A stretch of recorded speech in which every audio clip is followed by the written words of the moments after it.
20장 1절부터 2절 말씀 보도록 하겠습니다. 출애굽기 20장 1절 2절입니다.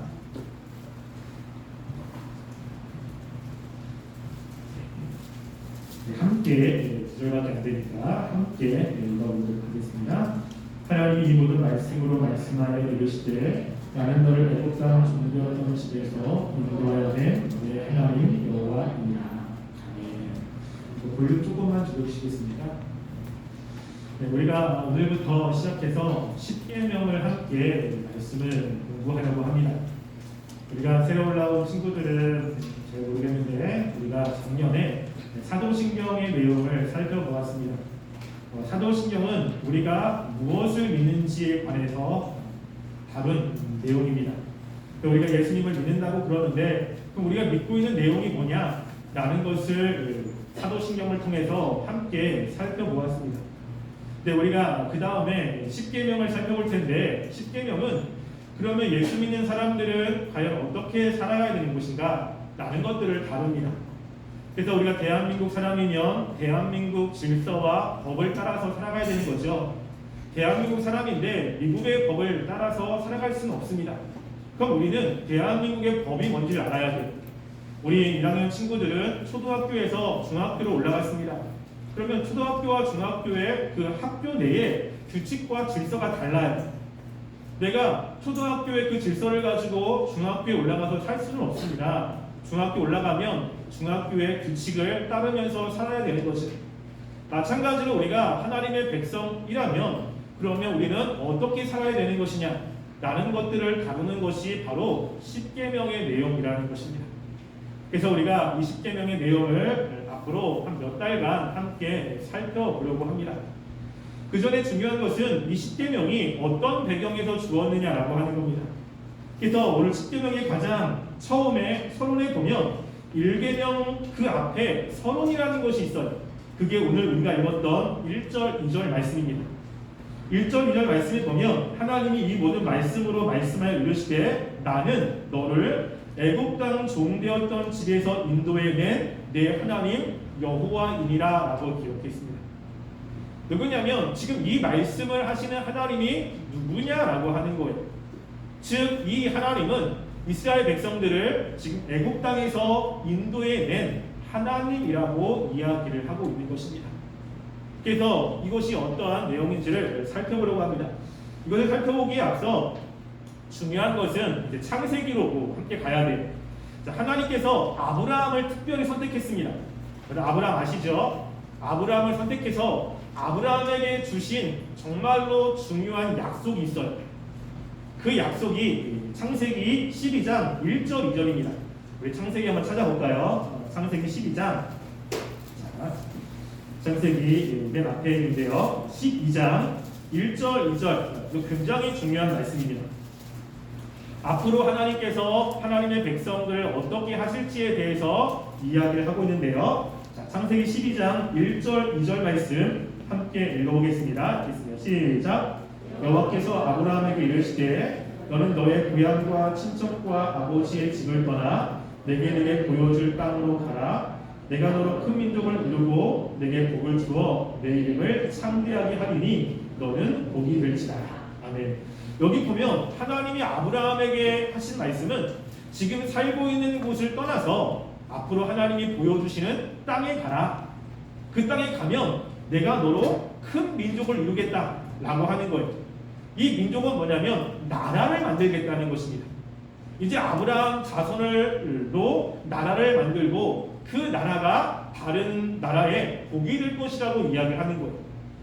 여러분, 나라가 되려면 중요한 세 가지 요소가 있습니다. 여러분 혹시 아세요? 나라가 되려면 이 세 가지는 반드시 있어야 돼요. 대한민국이라고 하면 이 세 가지는 꼭 있어야 됩니다. 그것이 뭐냐면 첫 번째는 백성이 있어야 돼요. 그럼 백성이 없는데 나라라고 이야기할 수는 없죠. 꼭 백성이 있어야 돼요. 사람들이 있어야 되는 것입니다. 두 번째는 뭐죠? 땅이 있어야 돼요. 그러니까 땅이 있어야 나라가 되는 거죠. 그래서 백성이 있어야 되고 땅이 있어야 되는 거예요. 지금 여기서 하나님이 나라로 만들 건다고 했는데 중요한 건 뭐냐면 사람들이 많아야 되는 거예요. 그래서 하나님께서 복을 주어 자손들이 많겠다라고 이야기를 하고요. 하나님이 또 땅을 주신다라고 이야기를 합니다. 그 땅에 대한 것은 이 말씀을 조금 더 자세하게 이야기한 창세기 13장 14절부터 18절 말씀 볼까요? 그 옆에 자, 창세기 13장 14절부터 18절까지 이것도 함께 한 목소리로 함께 읽어보겠습니다. 시작. 롯이 아브라함을 떠난 후에 여호와께서 아브라함에게 이르시되 너는 눈을 들어 너 있는 곳에서 북쪽과 남쪽과 그리고 서쪽과 북쪽을 바라보라. 보이는 땅을 내가 너와 내 자손에게 주리니 영원히 이르리라. 내가 내 자손의 땅에 티끌 같게 하리니 사람이 땅의 티끌을 능히 셀 수 있을진데 내 자손도 세리라. 너는 일어나 그 땅을 종과 횡으로 두고 다녀보라. 내가 그것을 내게 주리라. 이 아브라함이 장막을 옮겨 헤브론에 있는 마므레 상수리 숲에 이르러 거주하며 거기서 여호와를 위하여 제단을 쌓았다. 아멘. 여기 보면 조카 롯하가 헤어졌을 때 하나님이 찾아온 거예요. 야, 걱정하지 마. 너가 지금 보이는 곳을 지금 봐라. 그 동쪽과 남쪽과 서쪽과 북쪽을 보는데 그 땅을 다 내가 너한테 줄 거야. 그럼 이 땅에서 너가 나라를 만들 것인데 그 백성이 얼마나 많냐면 땅에 티끌같이 많겠다라고 하는 거예요. 그럼 땅에 있는 티끌은 흙이거든요. 흙을 셀 수가 있어요, 없어요? 못 세죠. 그만큼 하나님이 많게 하겠다라고 하는 거예요. 그래서 하나님께서 이 아브라함을 통해서 앞으로 나라를 만들 겁니다. 그래서 백성, 많은 티끌 같은 그러한 사람들, 그리고 땅은 지금 아브라함이 있는 그 땅, 그리고 나라의 중요한 또 한 가지가 있어요. 그게 뭐냐면 주권이라고 하는 거예요. 나라의 주인된 권리가 있습니다. 그래서 그 나라의 주인된 권리는 이제 하나님이 가지고 계시거든요. 그래서 아브라함을 통해서 하나님의 나라를 만드시겠다고 이야기를 한 거예요. 여러분, 그런데 아브라함에게는 지금 이때 아들이 없었어요. 아브라함 나이가 많았는데 아들이 없는 거죠. 근데 어떻게 많은 사람들을 만들 수 있습니까? 그래서 하나님께서 그 아들에 대한 약속을 한 거예요. 근데 그러면서 또 한 가지 약속한 게 있는데요. 그것은 창세기 15장 13절부터 16절까지입니다. 자, 창세기 15장 13절부터 16절까지 읽어보도록 하겠습니다. 13절부터 16절 함께 읽겠습니다. 시작. 여호와께서 아브라함에게 이르시되 너는 반드시 알라. 내 자손이 이방에서 객이 되어 그들을 섬기겠고 그들은 400년 동안 내 자손을 괴롭히리니 그들이 섬기는 나라를 내가 진거할 거며 그 후에 내 자손이 큰 재물을 이끌고 나오리라. 너는 장수하다가 평안히 조상에게로 돌아가 장사될 것이요 내 자손은 4배 만에 이 땅으로 돌아오리니 이는 아모리 족속의 죄악이 아직 가득하지 아니함이라 하시더니. 아멘. 여기 보면 하나님께서 아브라함을 통해서 나라를 만들 것인데 지금 당장 하시는 것은 아니라는 거예요. 앞으로 그렇게 하시겠다라고 하는 것이죠. 근데 그렇게 할 때 하나님의 중요한 뜻이 뭐냐면 이스라엘 백성들이 다른 나라에 가서 객처럼 지낸다는 거예요. 다른 나라를 섬기는 일이 있다는 것입니다. 그리고 400년이라는 시간 후에 하나님께서 그들을 다시 아브라함이 현재 있는 땅으로 데려와서 이 땅에서 나라를 만들겠다라고 이야기를 한 거예요. 그래서 그렇게 하나님께서 인도한 겁니다. 여러분, 아브라함의 아들 이름이 누구죠? 아브라함 아들 이름 사라는 아니고 아브라함의 아들 이름 이삭이죠. 이삭이. 아들을 많이 낳으면 좋은데 한 명밖에 못 낳았어요. 한 명이 이제 하나님의 자녀로서 나갑니다. 이삭의 아들이 누구예요? 2명. 야곱과 에서. 그런데 야곱과 에서 중에 하나님이 나라를 만들려고 한 아들은 누구죠? 야곱이에요. 한 명. 여러 명이면 좋은데 한 명 가지고 또 만드는 거예요. 여러분, 야곱의 아들은 몇 명입니까? 12명이죠? 12명이 12명이 결혼해서 아들을 낳고 하다가 그 중에 한 명이 누구냐면 요셉이죠. 요셉이 애굽의 국무총리가 되고 이스라엘 백성, 그 야곱의 가족이 다 애굽으로 내려가는 거예요. 하나님이 말씀한 대로 다른 나라로 가게 된 겁니다. 여러분, 하나님께서 그 애굽이라는 나라, 즉 이집트라고 하는 나라에 이제 아브라함의 후손 그 야곱의 가족들이 다 가게 하신 거예요. 그것이 이제 우리가 보고 있는 출애굽기 1장에 나옵니다. 출애굽기 1장 말씀 볼게요. 자, 출애굽기 1장 1절부터 4절까지 말씀 보겠습니다.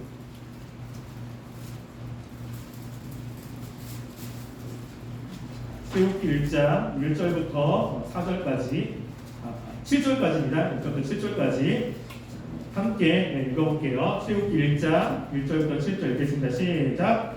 야곱과 함께 각각 자기 가족을 데리고 애굽에 이른 이스라엘 아들들의 이름은 이러하니 르우벤과 시므온과 레위와 유다와 이사갈과 스불론과 베냐민과 단과 납달리와 갓과 아셈이요 야곱의 허리에서 나온 사람이 모두 70이요 요셉은 애굽에 있었더라.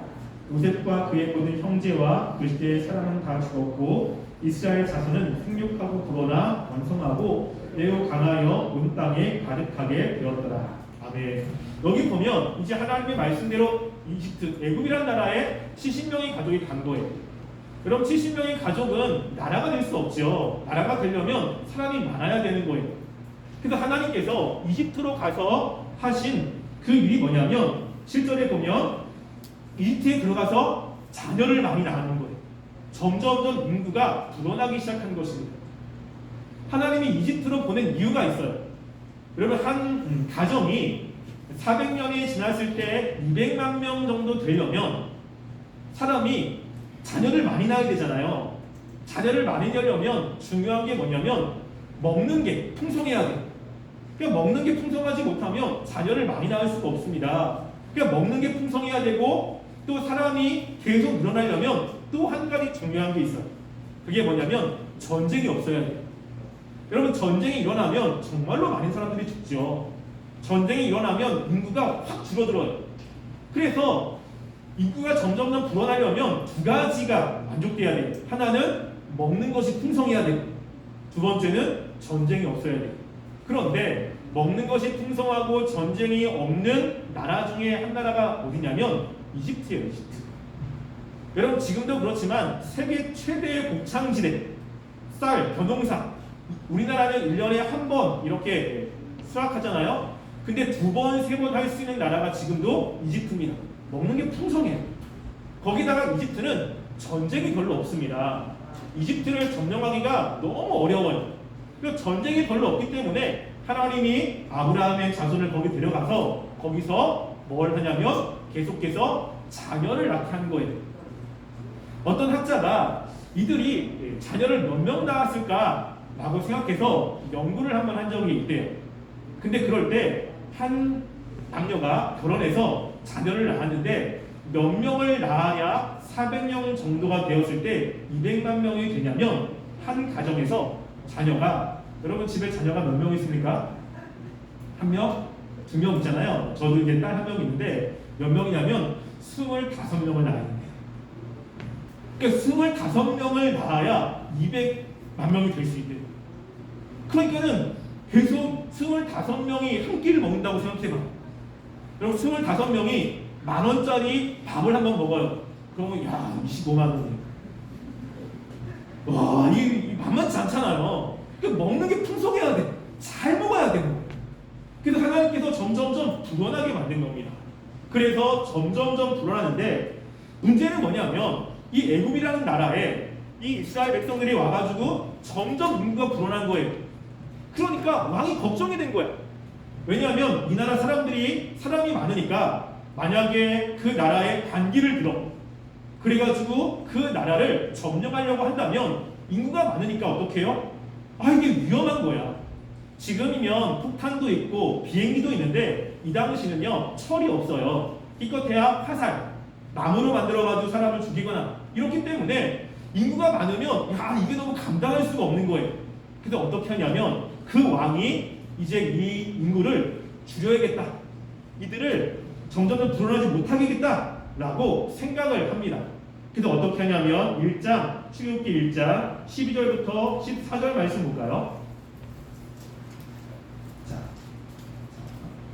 출애굽기 1장 12절부터 14절까지 함께 읽어보겠습니다. 시작. 그러나 학대를 받을수록 더욱 번성하여 퍼져나가니 애굽 사람이 이스라엘 자손으로 말미암아 근심하여 이스라엘 자손에게 이를 엄하게 시켜 어려운 노동으로 그들의 생활을 괴롭게 하니 곧 흙 이기와 벽돌 굽기와 농사의 여러 가지를 일이라. 그 시키는 일이 모두 엄하였다. 계속 일을 시키는 거예요. 일을 시키면 자녀를 조금 덜 하겠지라고 해서 계속 고된 일을 시키는 거예요. 그런데 문제는 뭐냐면 일을 시켜도 계속 자녀를 많이 낳는 거예요. 그래서 점점 더 인구가 불어나는 거죠. 안 되겠다 싶어가지고 어떻게 하냐면 또다시 방책을 냅니다. 출애굽기 1장 22절 읽어보겠습니다. 시작. 그러므로 바로가 그의 모든 백성에게 명령하여 이르되 아들이 태어나거든 너희는 그를 나일강에 던지고 딸이거든 살려두라 하였더라. 여기 보면 태어나자마자 아들을 죽여야겠다. 그래서 남자아이를 다 죽이라고 이야기하죠. 왜 그렇죠? 점점점 인구가 불어나는 것을 방지하기 위해서 하나님은 인구가 불어나게 하셔서 아브라함의 그 나라를 만들려고 하고 있는 거지. 이스라엘 백성들이 애굽에서 너무너무 힘든 거예요. 몇 년 동안 400년 동안 종살이를 하게 됩니다. 그리고 나서 하나님께서는 400년이 되었을 때 이스라엘 백성들을 하나님이 아브라함에게 약속했던 그 땅, 그 가나안 땅으로 인도하시기 위해서 출애굽을 시킨 겁니다. 그래서 이스라엘 백성들은 400년 동안 종살이를 했다가 갑자기 자유를 얻었기 때문에 마음이 굉장히 기쁘죠. 그리고 인도한 그 하나님을 신뢰하게 되는 것입니다. 그래서 이스라엘 백성들이 하나님과 함께 출애굽을 하고 하나님이 말씀하신 그 신의 산에서 지금 하나님과 약속을 체결하는 거예요. 그래서 이스라엘 백성들은 우리가 이제는 하나님을 우리의 하나님으로 섬기겠습니다.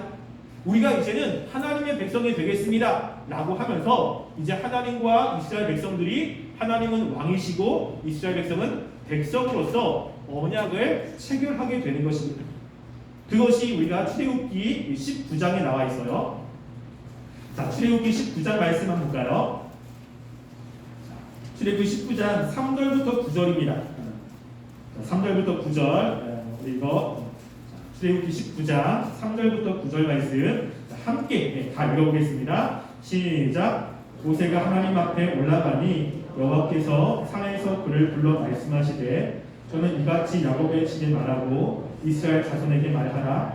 내가 애굽 사람에게 어떻게 행하였음과 내가 어떻게 독수리 날개로 너희를 업어 내게로 인도하였음을 너희가 보았느니라.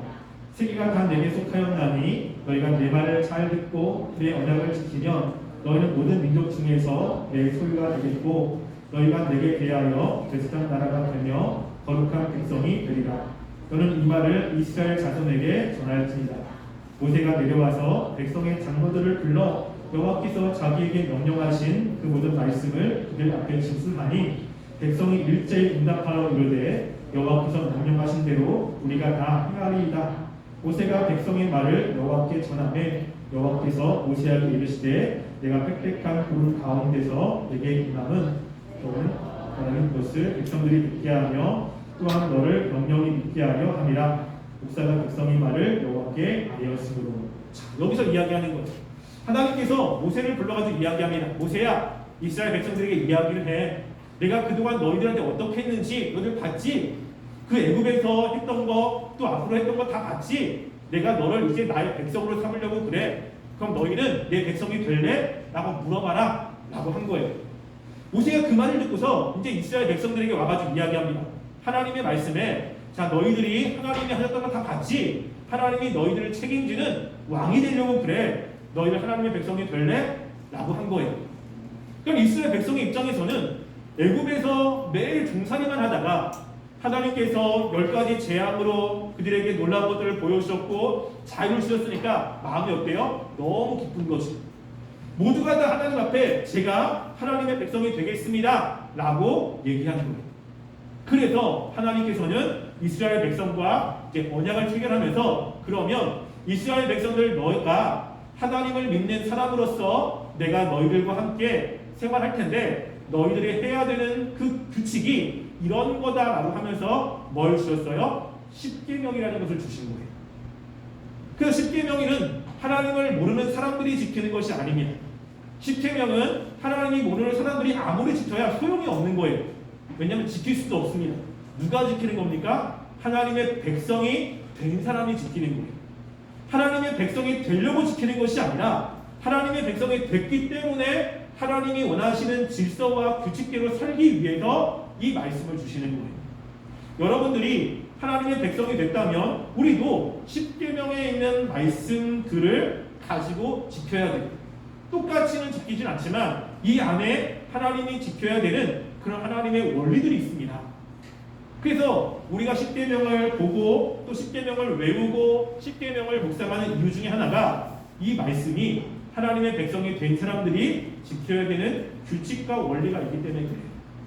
그래서 여러분들이 나는 하나님 앞에 잘 살고 싶어, 나는 하나님 앞에 이쁨 받고 싶어, 또 하나님이 원하시는 살고 싶어 라고 한다면 이 말씀을 잘 알고 이 말씀을 지키면서 살아가는 것이 중요합니다. 그래서 우리가 앞으로 이 십계명의 내용을 하나씩 살펴볼 겁니다. 그러니까 여러분들 이것이 어떤 내용인지 한번 잘 생각해 보시고 나는 하나님과 바른 관계 속에서 참 하나님이 원하시는 삶을 살겠다 그러면 이 말씀을 지키며 살아가는 친구들이 되었으면 좋겠어요. 그래서 우리가 이 십계명의 배경이 그렇습니다. 이 십계명은 하나님의 백성이 되기 위해서 지키는 것이 아니라 하나님의 백성이 됐기 때문에 하나님이 우리들에게 원하시는 그 삶의 모습들이 이러한 것이라는 것을 인식하시고 여러분 이 말씀들을 잘 들으시고 그리고 외우시고 이 말씀을 마음에 품고 살아가는 우리 친구들이 되기를 간절히 소원합니다. 우리 이 시간 함께 찬양하도록 하겠습니다.